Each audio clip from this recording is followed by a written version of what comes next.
Chers frères et sœurs dans les Seigneurs, bonjour. Nous revenons une fois de plus dans le cadre de ce programme où nous avons l'habitude de partager la parole de Dieu.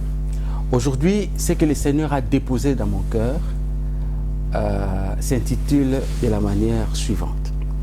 Ces domaines qui méritent la restauration dans nos vies. Je répète, ces domaines qui méritent la restauration dans nos vies. La restauration est une question très importante dans nos vies et même dans la vie quotidienne, si vous voulez, dans la vie ambiante que nous avons.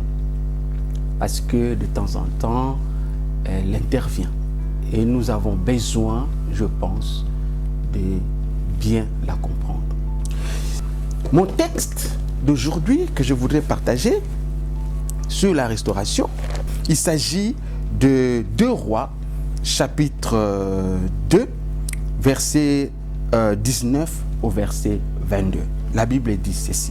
2 Rois, chapitre 2, verset 19 au verset 22. Il s'agit du texte qui parle des eaux de Jéricho. La Bible dit ceci.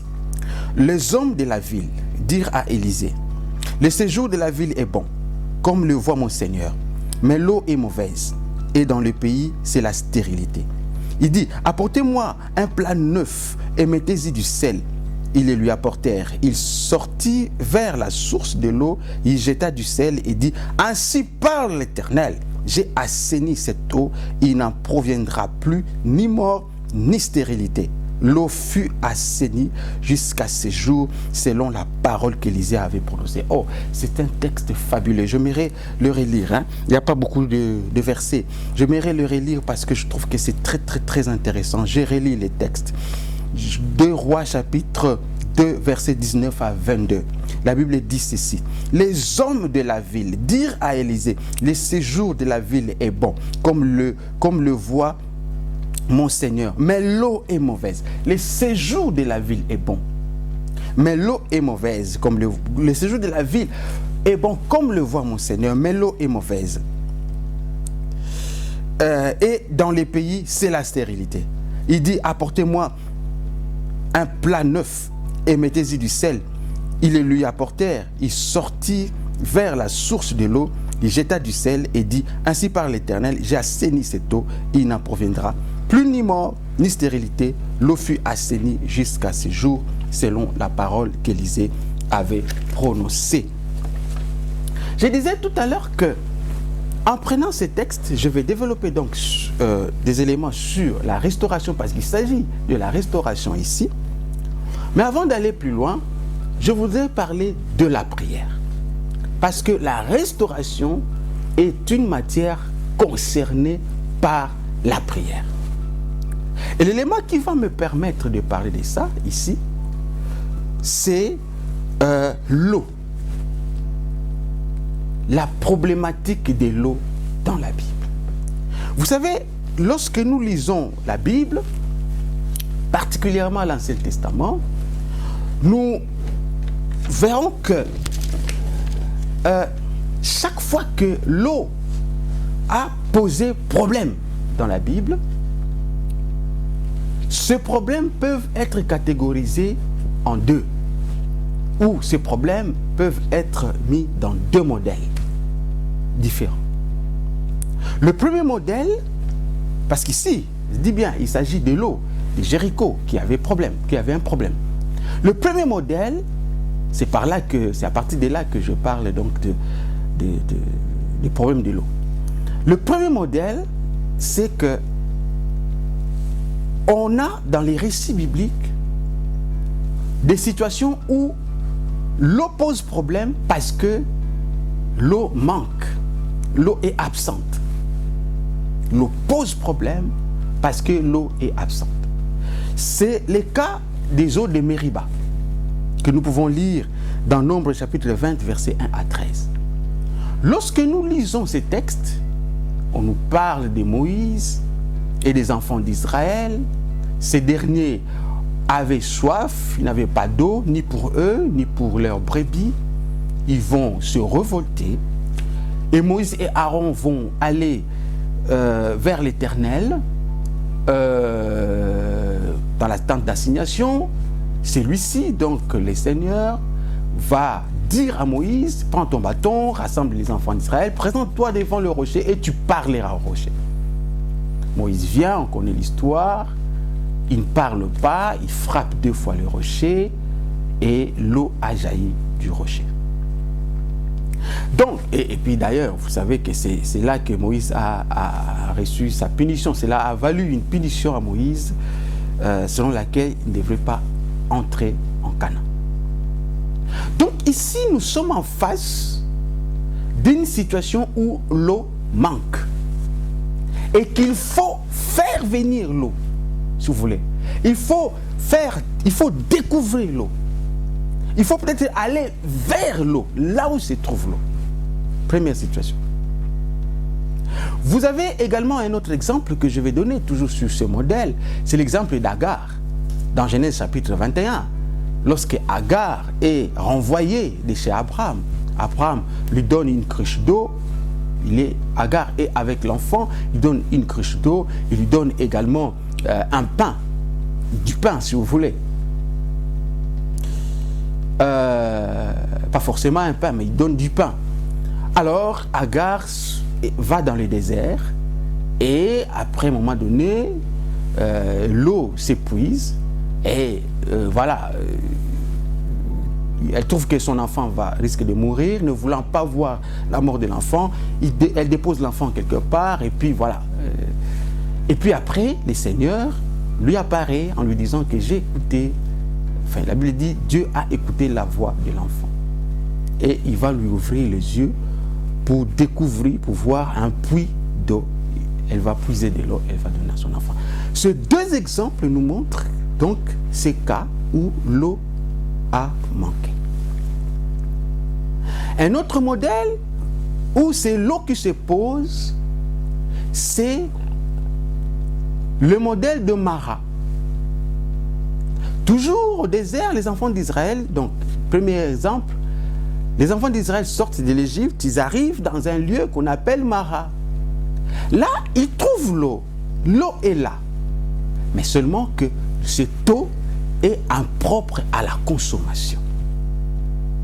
Alors le Seigneur va indiquer à Moïse un morceau de bois qu'il va jeter dans l'eau et l'eau va s'échanger, ça va devenir propre à la consommation. Les enfants d'Israël vont prendre de l'eau. Et c'est le deuxième exemple, c'est la même situation que nous avons avec Jéricho. L'eau est là, mais elle est impropre à la consommation parce que ça apporte la mort et la stérilité. Bien aimé, ce que je voudrais dire ici, c'est quoi? C'est que dans la plupart de nos vies, nous avons ces 2 orientations. Il y a des choses, et ce sont des orientations aussi de la prière, il y a des choses que nous devons acquérir. Acquérir. Il y a des choses que nous devons acquérir dans notre vie. Je ne sais pas. Une voiture, si tu veux avoir une voiture, tu vas l'acquérir, n'est-ce pas? Des habits, tu dois les acquérir, etc. Il y a des choses que nous devons acquérir pour les avoir. Et très souvent, nous dirigeons aussi nos prières dans ce sens-là. Excusez-moi. Très souvent, nous dirigeons aussi nos prières dans ce sens-là. Seigneur, donne-moi. Seigneur, donne-moi ceci. Tu as besoin du mariage. Tu dis, Seigneur, donne-moi le mariage. Et déjà, je souligne ici une différence de taille, et ce sont des choses dont je vais parler tout à l'heure, une différence de taille entre la voiture et le mariage. Ça veut dire que, j'ouvre une parenthèse, que l'acquisition des choses, c'est-à-dire, comment je vais dire ça, la manière dont nous approchons des choses dépend aussi de leur nature. Il y a des choses dont la nature demande à ce que nous puissions les acquérir. Donc leur nature nous amène à les acquérir de l'extérieur, comme je disais tout à l'heure. Donc, vous voyez, l'eau qui arrive à manquer demande à être acquise. Je parlais du mariage. Nous demandons à Dieu le mariage. Seigneur, donne-moi le mariage. Les enfants, n'avez par exemple pas d'enfants. Vous demandez au Seigneur, Seigneur, donne-moi les enfants. Le travail, vous n'avez pas de travail, ou vous avez un travail qui n'est pas à votre carrure, à votre statut, à votre stature, je voudrais même vous le dire. Vous demandez le travail, ou vous avez manqué de l'intelligence, vous demandez l'intelligence au Seigneur. Voilà. Vous voulez acquérir. Mais il y a ce que je disais tout à l'heure, qu'il y a une notion que nous devons comprendre.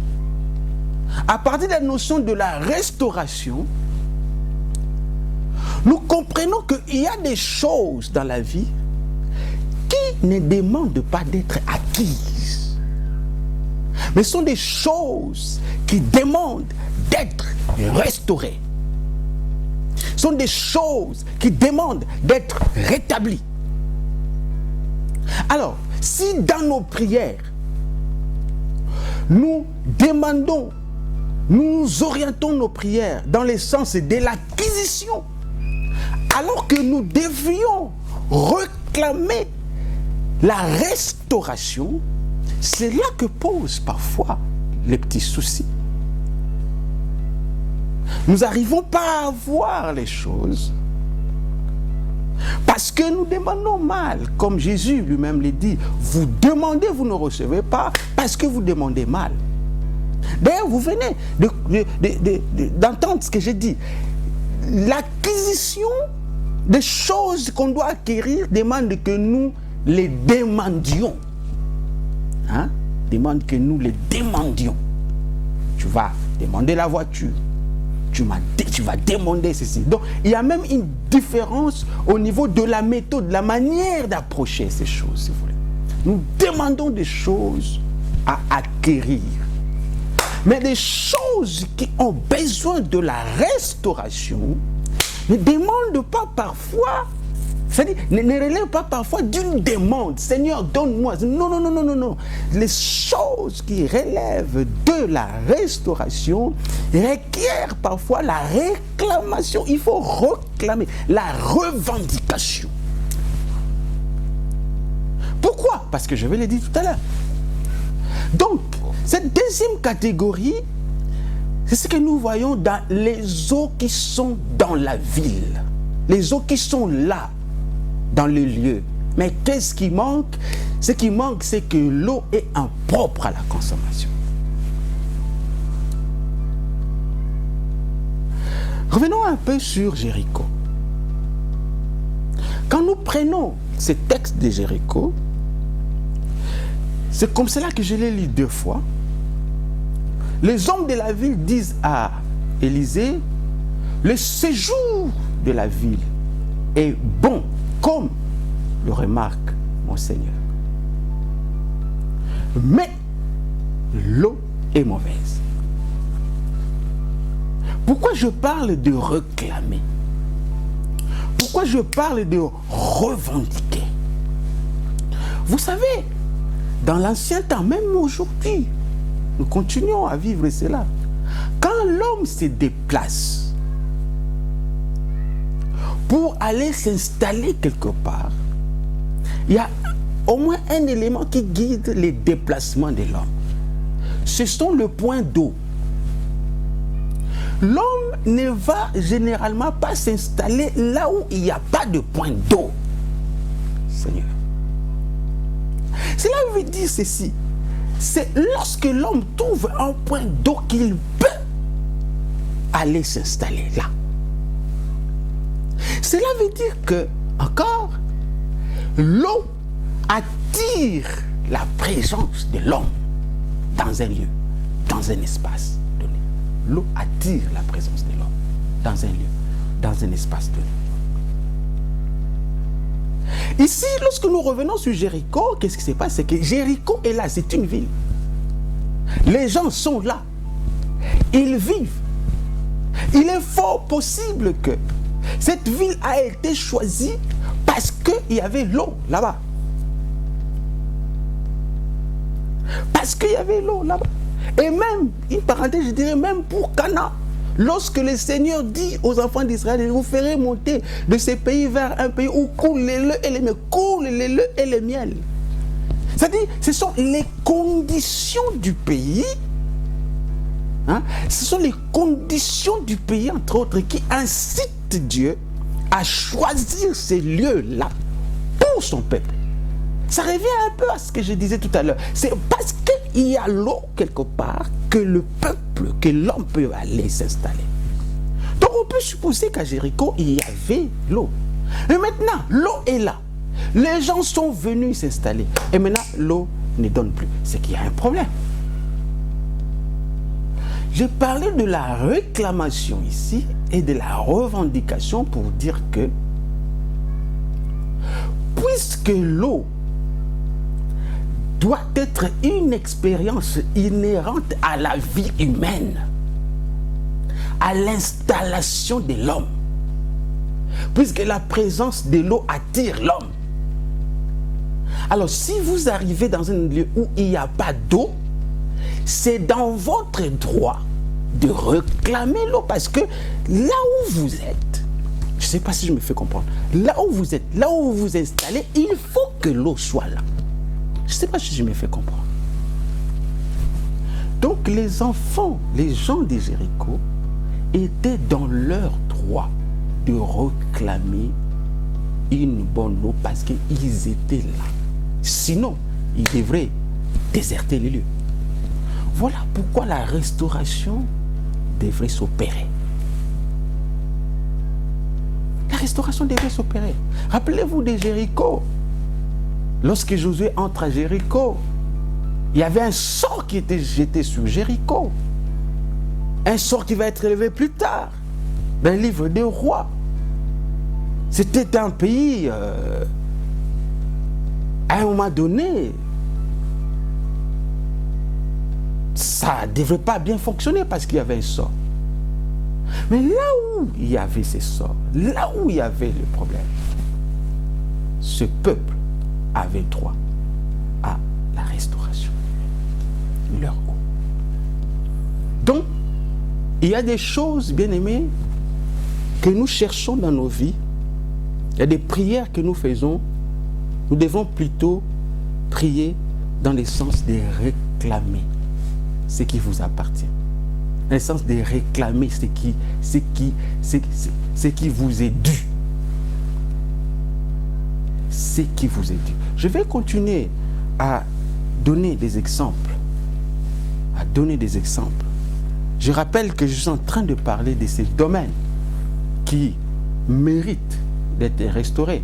Et j'ai dit tout à l'heure qu'à propos de Job, que parfois c'est Satan qui vient pour faire dégrader les choses, les éléments dans notre vie.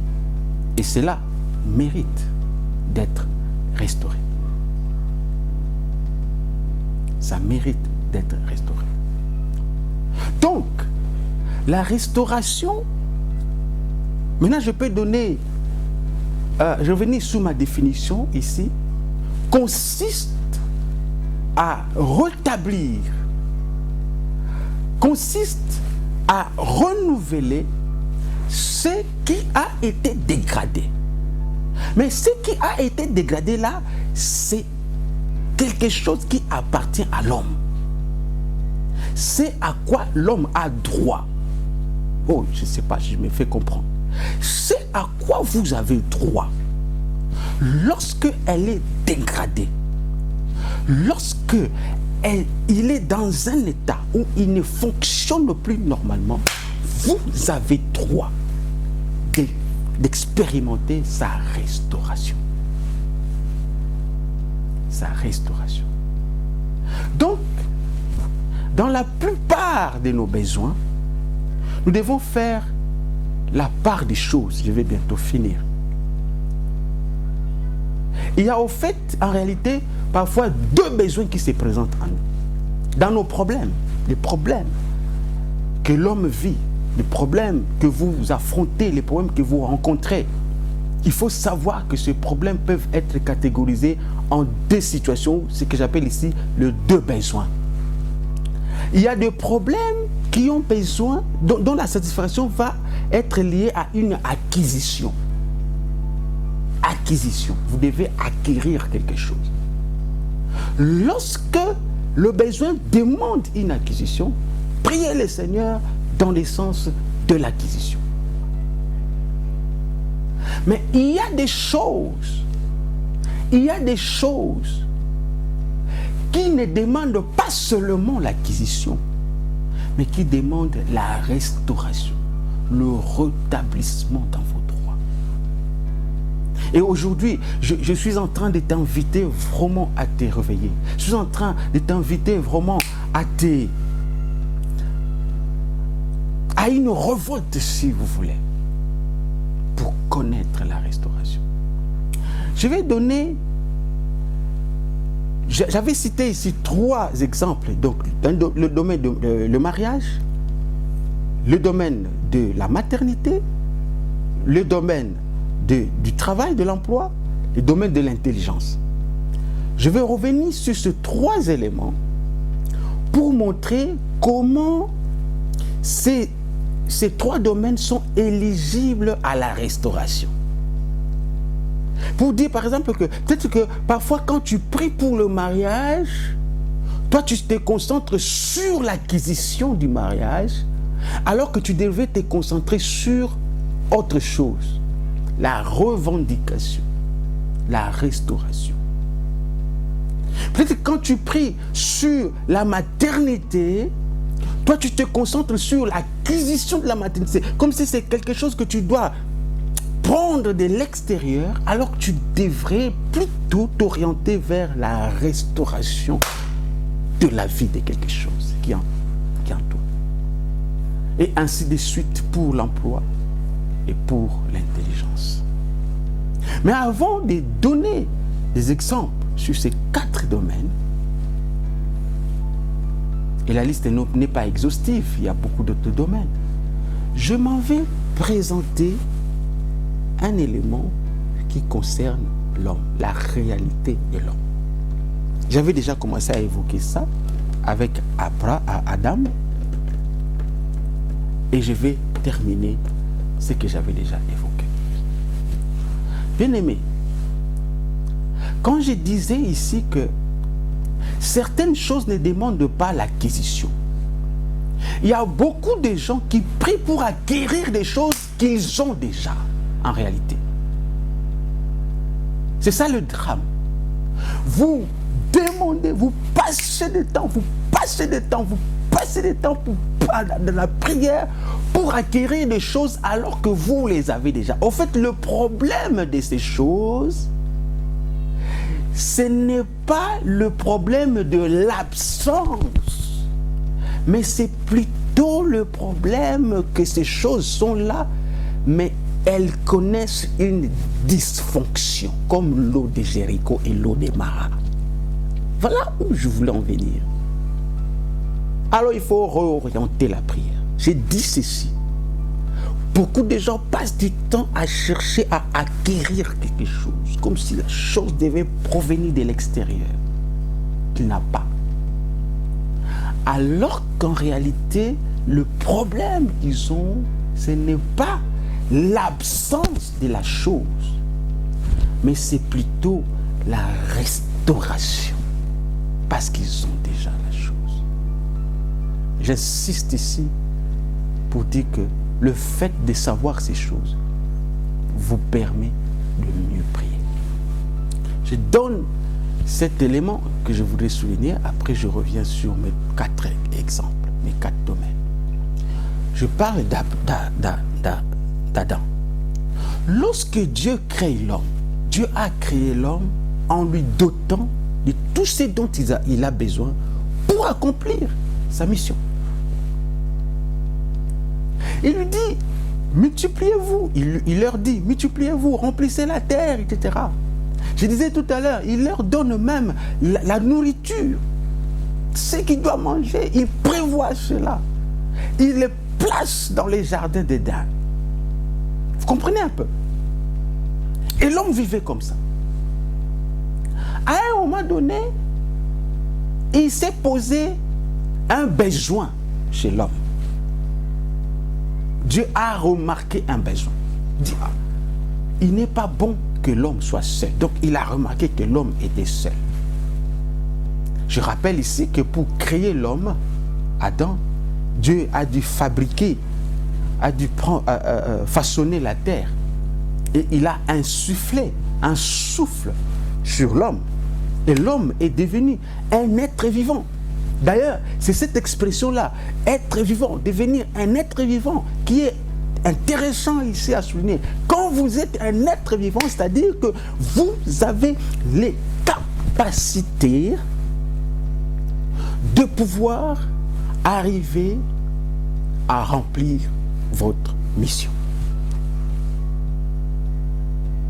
L'homme devient, en bon français, quand on prend les textes hébreux, si on doit le traduire en bon français, on dit, enfin pas en bon français, mais une bonne traduction dira, l'homme devient une âme vivante. Alors je disais que lorsque Dieu remarque que, voilà, il y a un besoin, l'homme que j'ai créé a un besoin, il est tout seul, il lui faut créer une aide, il n'a pas refait la même chose qu'il avait fait avant, c'est-à-dire de prendre, d'aller encore sur la terre, de façonner la terre et d'insuffler encore un souffle pour faire apparaître la femme. Non, il est allé prendre une côte dans l'homme. Donc, le besoin de l'homme, pour être résolu, la solution était dans l'homme lui-même. Dans l'homme lui-même. Bien-aimé, ce que tu cherches,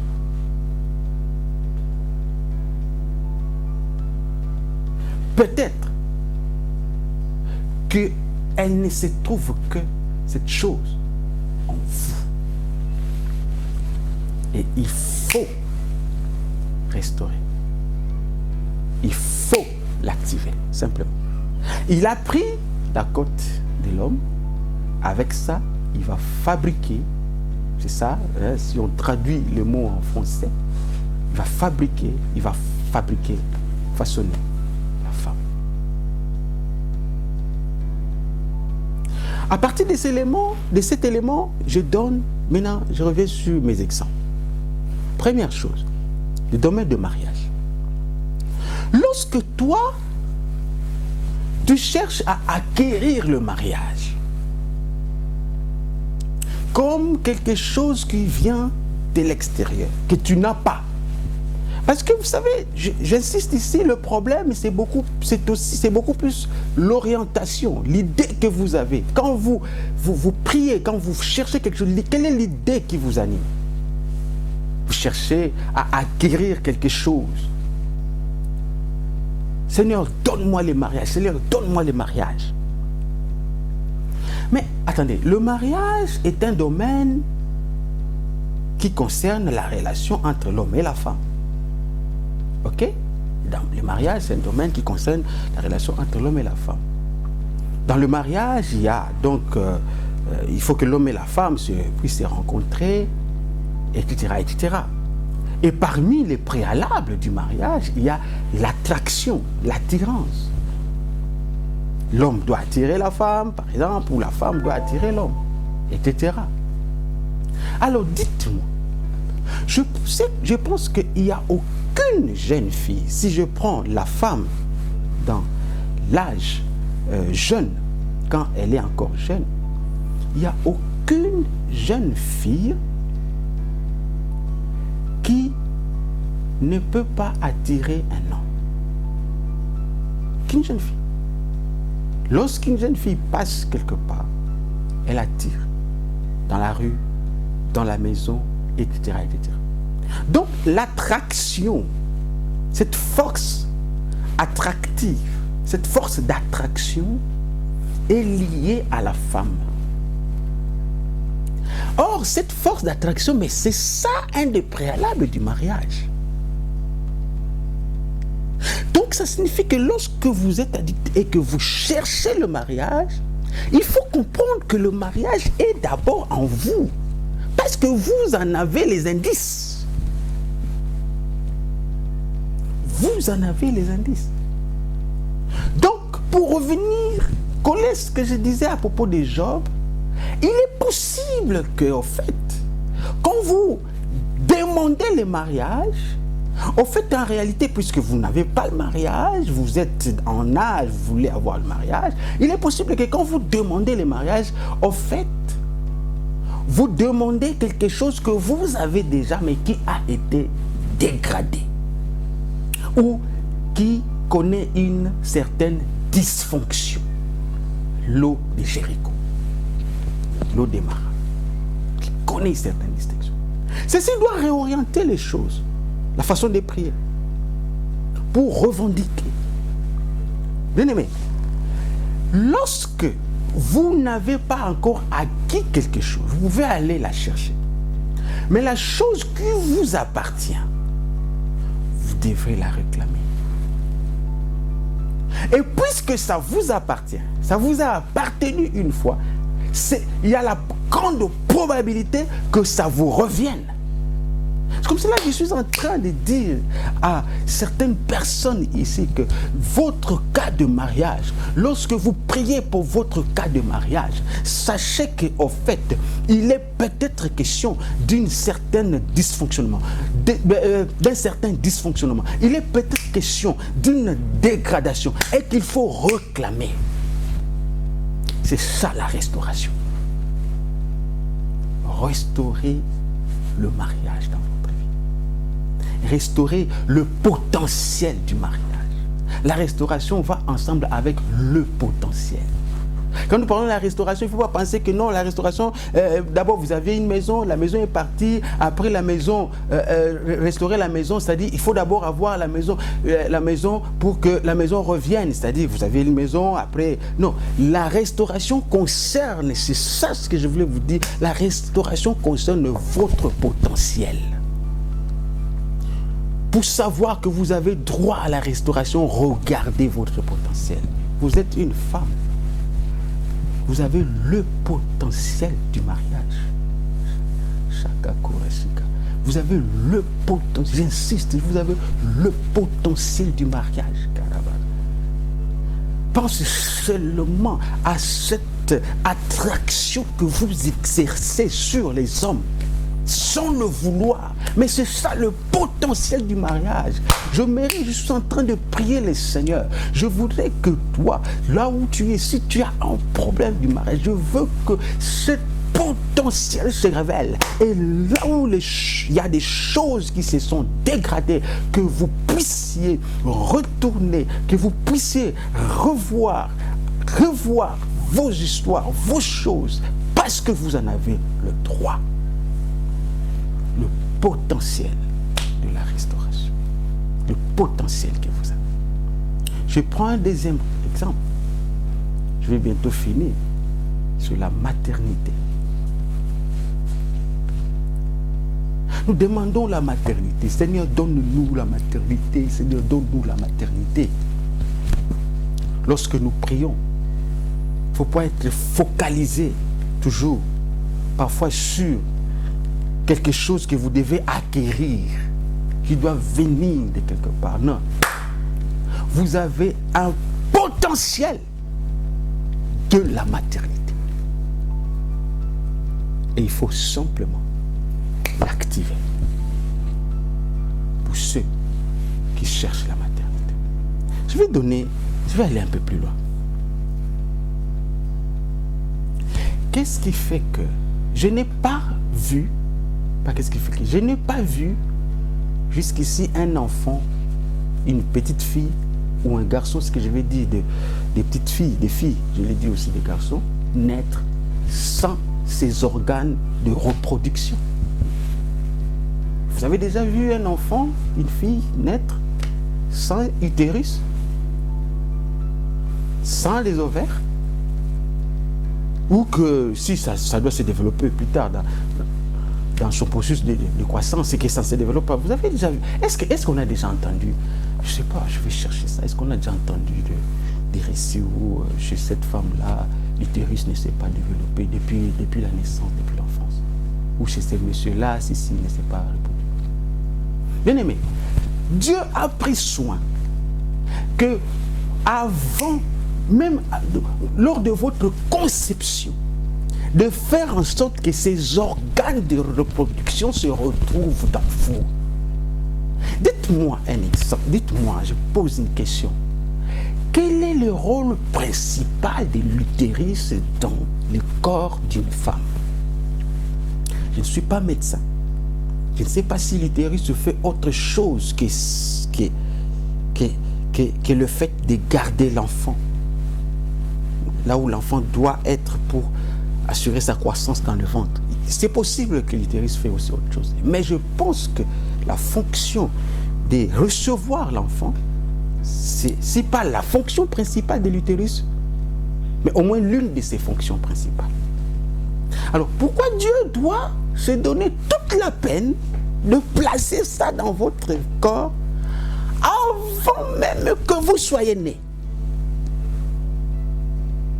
Vous savez, parfois, aujourd'hui, quand nous voyons les choses, hein, comme les choses sont plus ou moins, automatiques, tu vas avec une femme, tu vas avec ta femme, tu as des enfants, etc.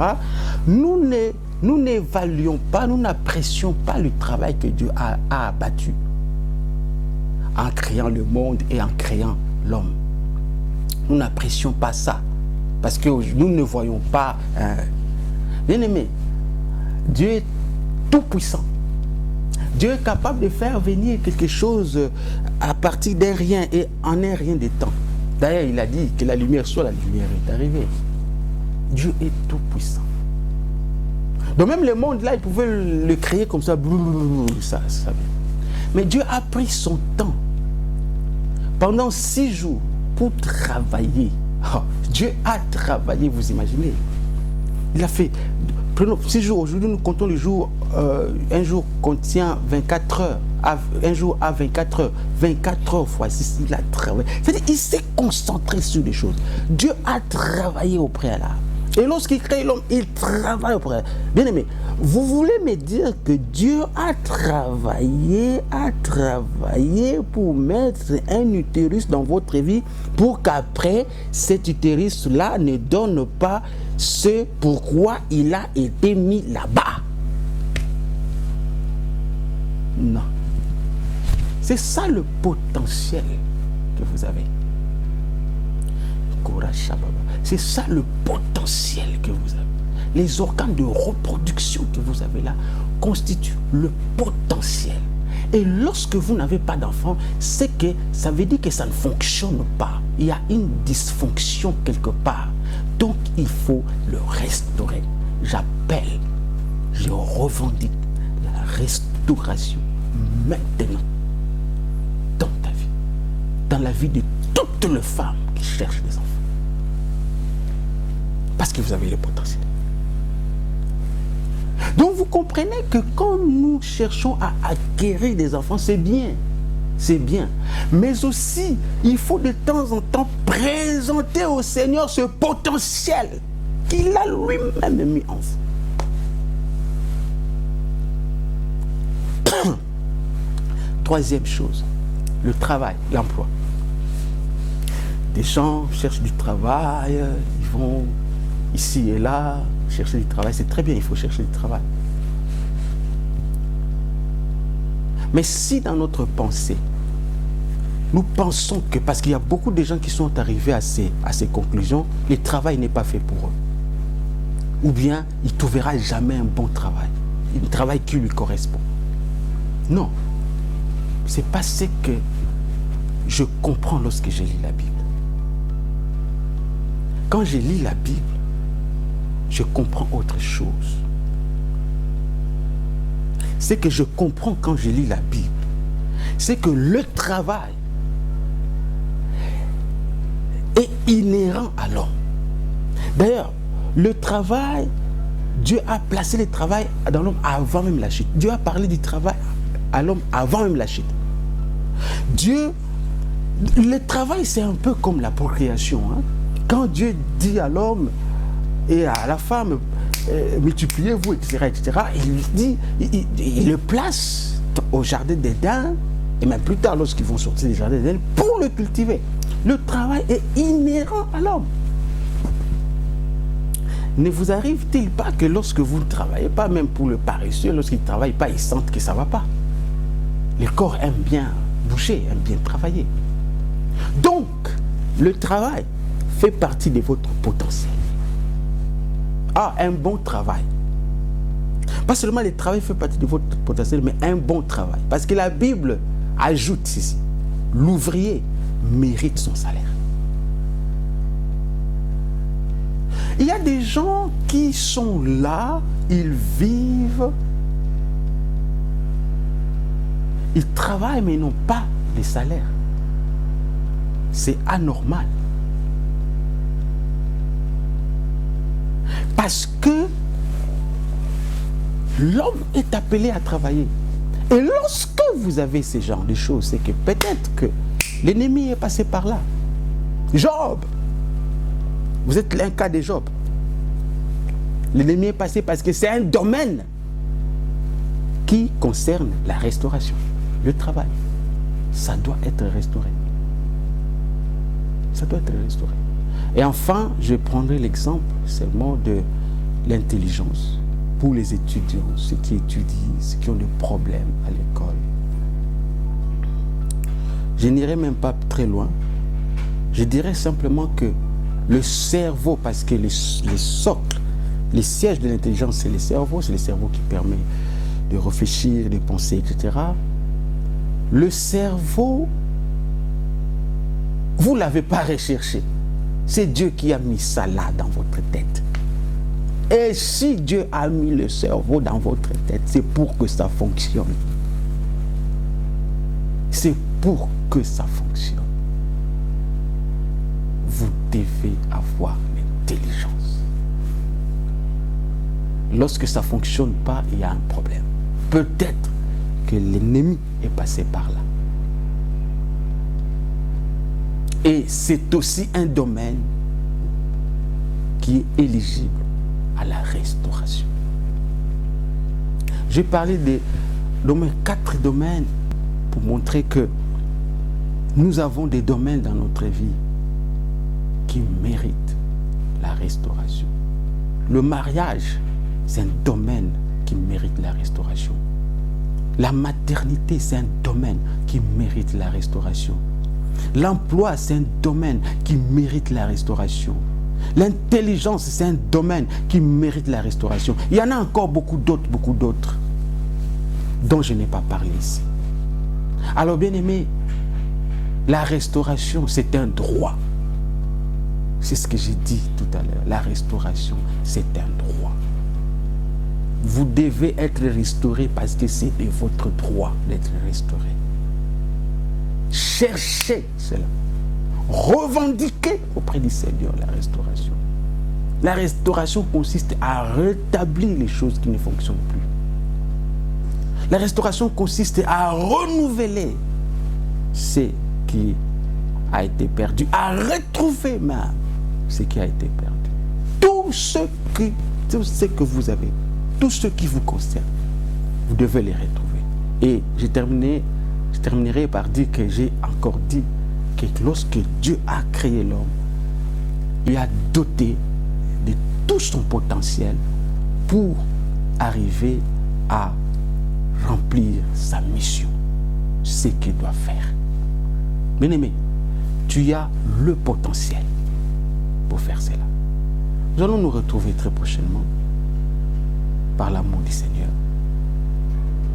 et que le Seigneur vous bénisse.